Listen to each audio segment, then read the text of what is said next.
how to delete chats on Instagram. So all you have to do is to go here directly to your Instagram application, and it will lead you to your homepage, right?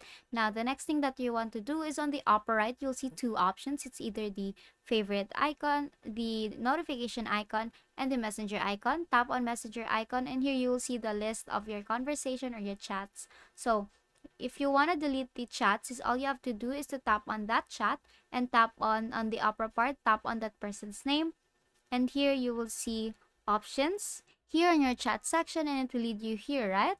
Now on the upper part, you'll see two options there. Again, it's either create a chat or and the three dots. Tap on three dots there, and here you will see select chats. Tap on that and select the chats that you want to delete on Instagram, and here I have chosen this. And on the bottom part, you will see three options. You will see more, general, and delete. Tap on delete there and just confirm it. And now you have successfully deleted chats on Instagram, and that is all for today. If this video helped you, please give us some thumbs up and subscribe to the YouTube channel for more tutorials. Thank you for watching.